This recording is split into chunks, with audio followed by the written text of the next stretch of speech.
Hunkapi got its start at Arizona State University with Debbie Cruz. She was a sports psychologist that was investigating the effect of sport on kids with special needs. And she had just completed a 3-year research study and found that horseback riding was the most positive intervention at improving self-esteem, self-concept, and attentional focus. We've been focused on trauma now, and our mission is to fear less and love more. Equine therapy is working on therapeutic goals with a therapist while utilizing a horse. It's just an injection of a horse into the therapy session.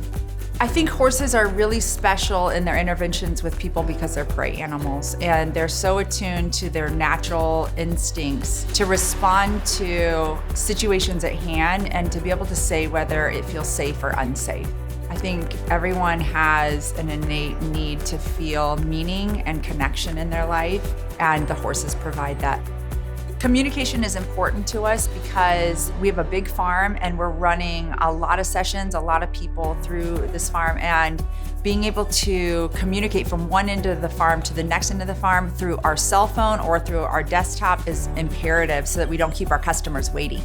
As a nonprofit and entrepreneur, I want our customers to be taken care of and to be able to not have to wait for answers. And so what I loved about the Auto Attendant was that the phone will answer. They can pick an option to go to the person that can best answer those questions. Or if we answer the phone at the main line, then we can transfer it immediately to the appropriate person. Hunkapi is utilizing the Nextiva app. Most of us work remotely, so the ability to be able to transfer over from desktop to cell phone and still be able to tend to our customers' needs is really important.